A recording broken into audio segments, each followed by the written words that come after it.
Hi friends, मैं परविंदर खारी। Friends, आज की हमारी गेम नीलेश तापसे जी की वीडियो रिकमेंडेशन है। उन्होंने मुझसे 1965 में हुई यूएसए चेस चैंपियनशिप के गेम के ऊपर वीडियो बनाने के लिए कहा था। गेम खेली गई थी बॉबी फिशर और पॉल बैंको के बीच में। अल्टीमेट गेम हम किसे कह सकते हैं वो हमें यहाँ देखने को मिलेगा। फिशर ने यहाँ E4 के साथ शुरू किया, बैंको ने यहाँ E5 खेला, knight F3, knight C6, bishop B5, Ruy Lopez A6, bishop पर अटैक, वो गया A4 स्क्वायर पर, knight F6, then castle by white, perfect opening for white I must say, bishop E7, then रुकाया E1 स्क्वायर पर, B5, bishop को दोबारा हटाना होगा, वो पहुंचा B3 स्क्वायर पर, देन D6, C3, कैसल अब जाकर ब्लैक ने किया तो बिल्कुल बैलेंस्ड ओपनिंग चल रही है। H3, then knight B8 square पर, ब्लैक के लिए मेरे ख्याल से ये मूव थोड़ा सा गलत हो गया है। चलिए, नाइट रिशफल हुआ यहाँ ब्लैक का।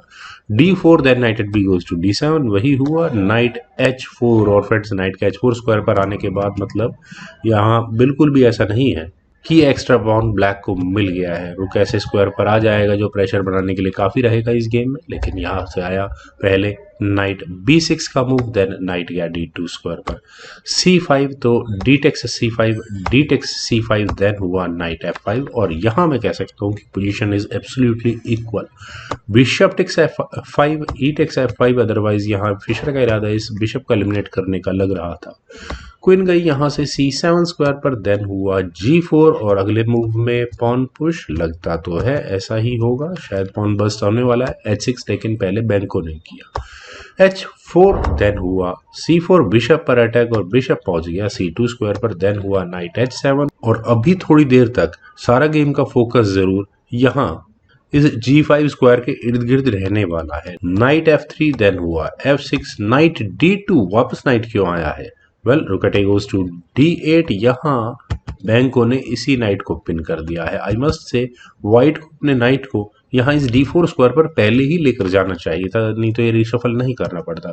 क्वीन गई F3 स्क्वायर पर, और फ्रेंड्स यहाँ इस पॉइंट पर जिस तरह से गेम आगे बढ़ी थी तो बैंको जरूर यहाँ रुक को D7 स्क्वायर पर ले जाने की ऑप्शन को ऑप्ट कर सकते थे। क्रूशल स्टेज है, क्यों?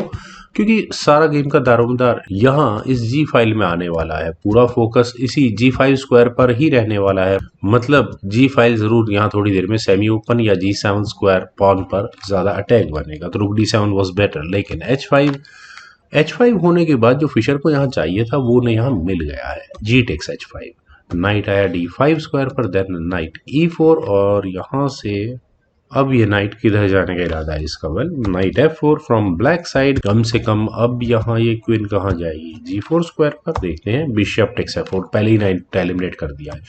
E takes F4, then king गया H1 स्क्वायर पर, अपने रुक के लिए यहाँ ये G1 स्क्वायर ओपन कर दिया है। किंग गया H8 स्क्वायर पर, देन रुक G1, फाइनली ये हो ही गया है। हाँ फ्रेंड्स, एक बार फिर दोबारा मैं बोलूंगा कि यहाँ बैंक को अपने रुक को G8 स्क्वायर पर लेकर जाते तो ज्यादा बेहतर होता। क्यों? अभी एक्सप्लेन करता हूँ।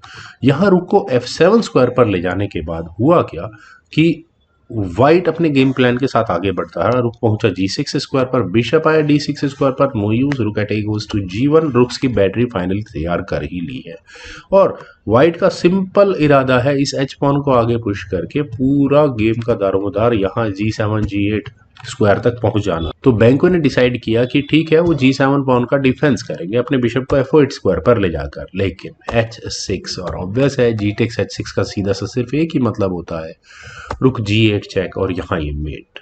तो बिशप को F8 स्क्वायर पर ले जाना गलत मूव साबित हुआ। क्वीन गई यहाँ से E5 स्क्वायर पर, देन G4 स्क्वायर पर, यहाँ फिशर ने अपनी क्वीन को लिया। रुका D गोज टू D7, और पूरा फोकस यहाँ इस G7 स्क्वायर पर ही है।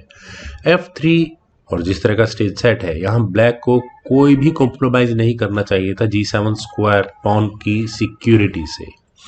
वे यहाँ बी पॉन को आगे पुश करने के बारे में सीरियसली सोच सकते थे, लेकिन उन्होंने बिशप को C5 स्क्वायर पर ले जाकर यहाँ रुक पर अटैक बनाया, और ऐसा करने के बाद व्हाइट के 4 अटैक आ चुके हैं इस G7 पॉन पर, और वहीं ब्लैक के सिर्फ 3 डिफेंसेस हैं, और ऊपर से ये बिशप ऐसे स्क्वायर पर रखा है जो नाइट से एलिमिनेट किया जा सकता है और वही काम यहाँ फिशर ने किया। Knight takes C5, queen takes C5, then rook takes G7, rook takes G7, H takes G7 with a check. और शायद यही कैलकुलेशंस पॉल बैंको के दिमाग में रही होगी कि वाइट की क्वीन आगे है तो प्रॉब्लम नहीं है, क्वीन टेक्स G7 नहीं हो पाएगा क्योंकि वाइट को पॉन से ही लेना पड़ेगा और बैंको अपने किंग को G8 स्क्वायर पर ले जाकर आराम से रख सकते हैं। लेकिन क्वीन के G6 स्क्वायर पर आने के बाद सारी प्रॉब्लम्स बढ़ती चली गई। यहाँ अगले मूव में डायरेक्टली चेकमेट की थ्रेट है। इलाज सिंपल है, रुको D8 स्क्वायर पर लेकर जाना, यही काम पॉल बैंको ने किया। लेकिन बिशप के E4 स्क्वायर पर आने के बाद यहाँ अगले मूव में कुछ इस प्रकार की चेकमेटिंग थ्रेट्स है। तो क्यों यहाँ पर इस क्वीन को हटाया जाए? यहाँ ब्लैक अगर अपनी क्वीन को D6 स्क्वायर पर रखता तो ज़्यादा बेटर होता। क्यों मैं ऐसा कह रहा हूँ? यहाँ D5 स्क्वायर बहुत क्रूशियल है। जैसे ही बिशप वाइट का D5 स्क्वायर पर आएगा तो चेकमेट करने में ज़्यादा समय नहीं लगेगा। H5 जैसा मूव, थोड़े वेटिंग मूव्स यहाँ पर वाइट खेल सकता है। Queen D2, then H6, A5, then bishop C5। और बिशप के C5 स्क्वायर पर आने के बाद वाइट क्या करेगा? कुछ इस तरह से चेकमेटिंग सीक्वेंस अपना तैयार करने की कोशिश करेगा। Queen D6, then bishop E8, finally ये होगा ही होगा। क्वीन D5 ही करना पड़ेगा अब यहाँ पर ब्लैक को। और यहाँ थ्रेट क्या होगी? ब्लैक यहाँ थ्रेट दे रहा होगा इस F3 पॉन को लेकर एक चेक देने की। तो किंग H2 थोड़ा कर लेते हैं, देन A4 वेटिंग मूव चलने देते हैं। लेकिन फाइनली वाइट का अल्टीमेट मूव आएगा, रुक को D1 स्क्वायर पर लेकर जाना।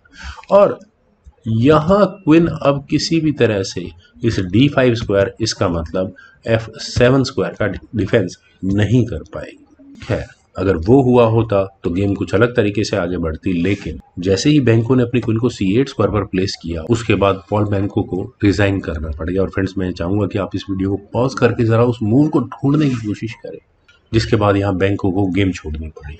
आप यहाँ देख सकते हैं कि ब्लैक का पूरा फोकस है कि वाइट की क्वीन किसी भी तरह से E8 स्क्वायर पर ना आ पाए। लेकिन बिशप की पोजीशनिंग उनके दिमाग से निकल चुकी है। यहाँ पर किया गया था क्वीन E8 चेक, और अगर आपने ये मूव ढूंढा है तो अल्टीमेट मूव है। अब जैसे यहाँ नाइट को बीच में लगाना मतलब क्वीन प्रमोट करवाना, वो भी चेक के साथ, और चेक बेट करवाना सीधे सीधे शब्दों में। तो यहाँ किया जा सकता है रुक टेक्स E8। क्यों किया जा सकता है? क्योंकि बिशप से चेक आने के बाद जैसे रुक बीच में लग जाएगा, लेकिन उसके बाद होगा बिशप टेक्स E6। यहाँ रुक गया, फक लगी किंग और क्वीन पर, queen takes E6, F takes E6, और अब रुक के सामने एक नाइट है और एक बहुत स्ट्रॉन्ग पासर यहाँ व्हाइट के पास होगा। F5 जैसा कोई मूव ब्लैक चलेगा ही चलेगा ताकि नाइट ऐसे स्क्वायर पर आ सके जो पॉन को क्वीन प्रमोट ना होने दे। E7, नाइट F6, देन रुक G6, रुक G6 स्क्वायर पर आने के बाद होगा नाइट E8, देन H5, और यहाँ दूसरे पॉन को प्रमोट करने की तैयारी होगी क्वीन के रूप में। किंग कभी इस G8 स्क्वायर से हट ही नहीं पाएगा, अदरवाइज यहाँ जी पॉन पहले ही क्वीन प्रमोट हो चुका होगा। फ्रेंड्स, बहुत ही गजब का मूव, खास करके क्वीन के E8 स्क्वायर पर आने का। तो फ्रेंड्स, मुझे उम्मीद है आप सभी लोगों को नीलेश तापसे जी के द्वारा बताई गई ये गेम जरूर पसंद आई होगी। तो आप लोग इस वीडियो को लाइक करें, शेयर करें, और मेरे यूट्यूब चैनल चेस गुरु को प्लीज सब्सक्राइब जरूर करें। आपके कमेंट्स का मुझे बेहद इंतजार रहेगा। Thank you for watching and bye for now.